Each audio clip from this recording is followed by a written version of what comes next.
Ah, ah. Je pense que ça a marché. Hey, vous m'entendez bien? Ouais, malade.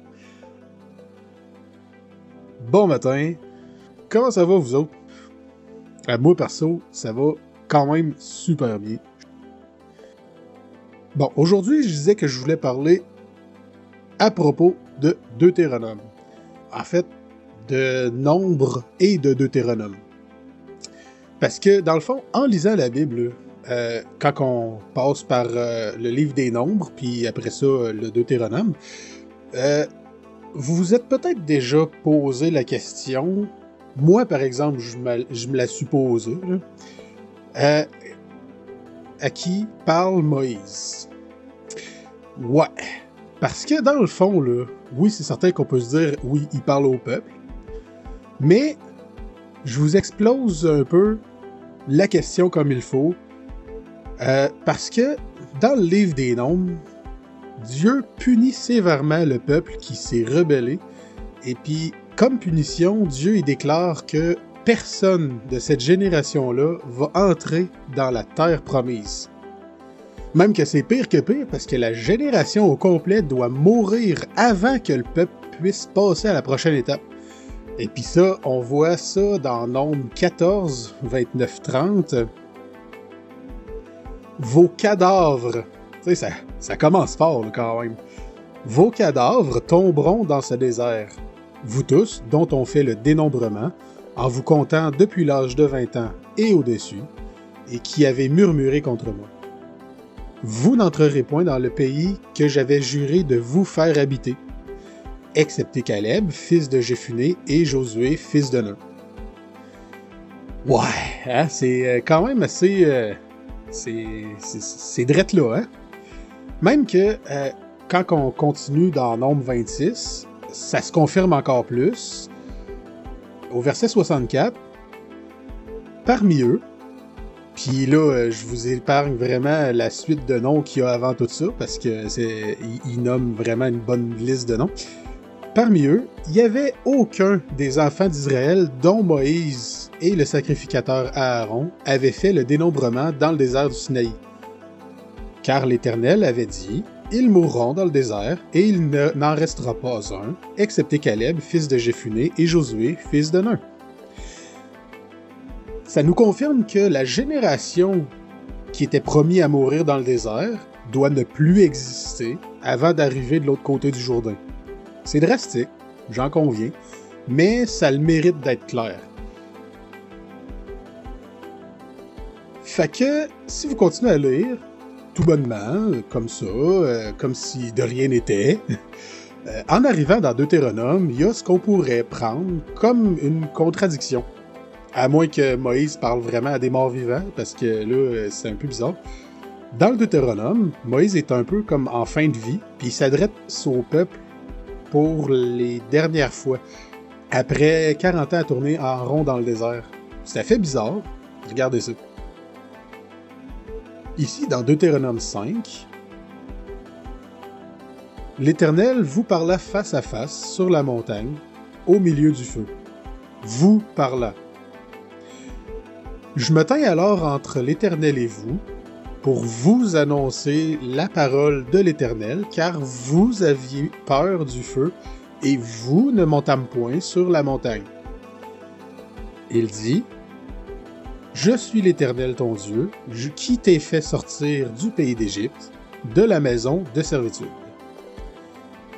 Là, Moïse s'adresse à qui, là? Parce que là, ça fait penser comme si Moïse parle à la première génération, à la même génération que celle qui était au mont Sinaï, à Horeb, qui était là depuis le début, mais c'est pas vraiment possible parce que Deutéronome est comme un peu les derniers moments de Moïse.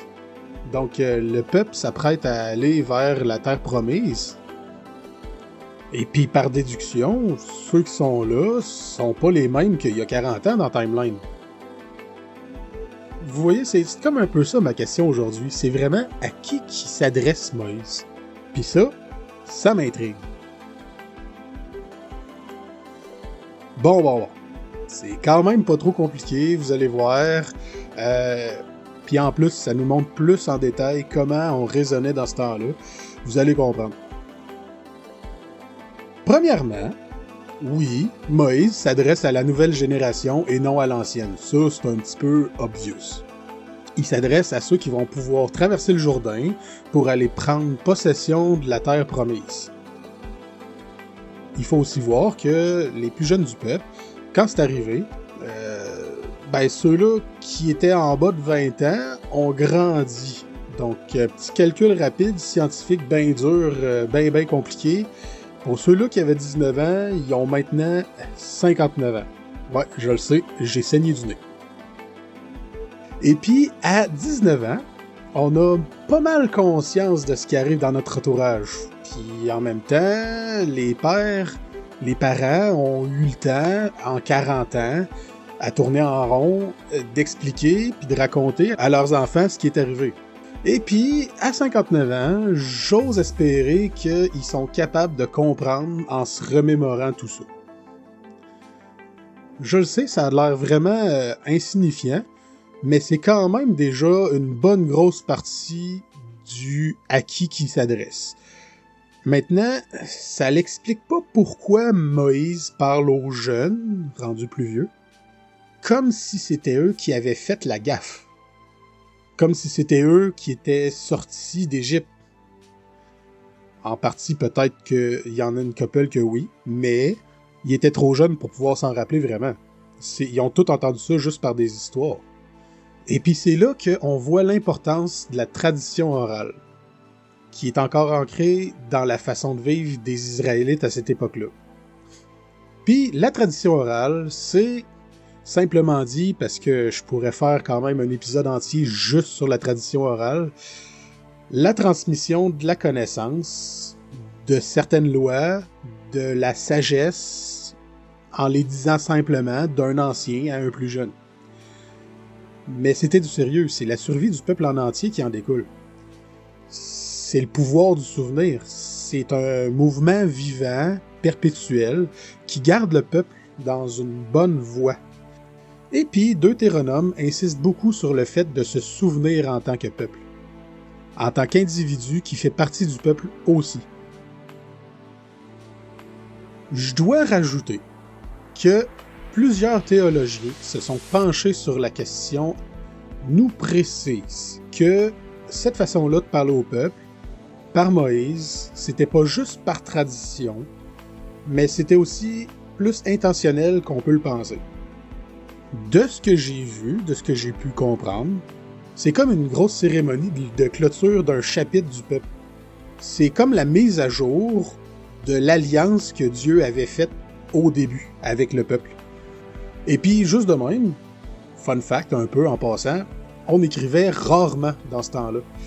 L'écriture était réservée à la transmission des lois ou des traités très essentiels qui devaient rester immuables dans le temps. Un peu comme les 10 commandements ou l'alliance entre Dieu et le peuple d'Israël. C'est pour ça que le Pentateuque est exceptionnel.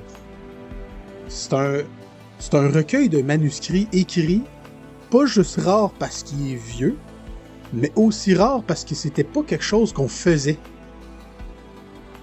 Même que c'est en partie pour ça qu'on voit autant de répétitions dans le Pentateuque.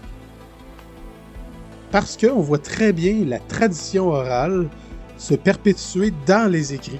C'est tellement ancré que l'écriture en est atteinte. En tout cas, à part tes fêtes, le peuple est pris comme une entité à part entière.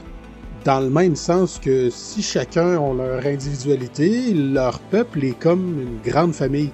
Puis tout ce qui arrive aux plus vieux va aussi finir par affecter les plus jeunes. Et toutes les décisions individuelles sont prises avec la conscience que ça représente aussi le peuple en entier. Puis vous savez, je suis en train de réaliser quelque chose aussi en même temps.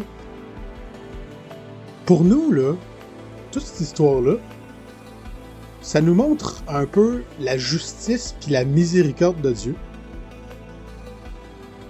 La vieille génération est punie à juste titre. Ils ont désobéi à Dieu.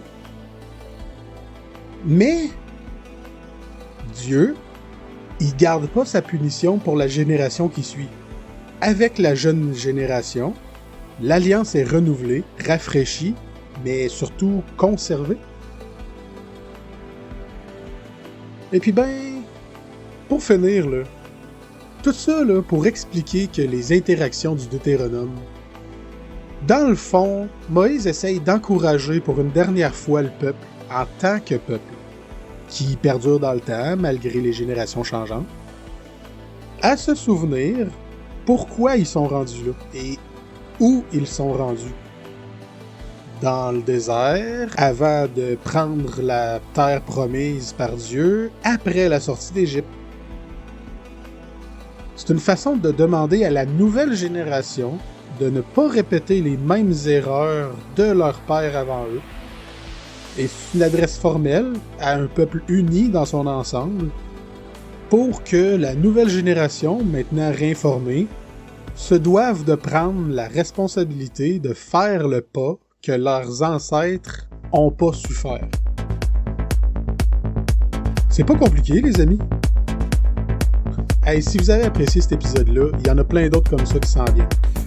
N'oubliez pas de lâcher un pouce bleu, un commentaire, puis de vous abonner pour pas manquer les suivants. Sur ce, on se rejase. God bless.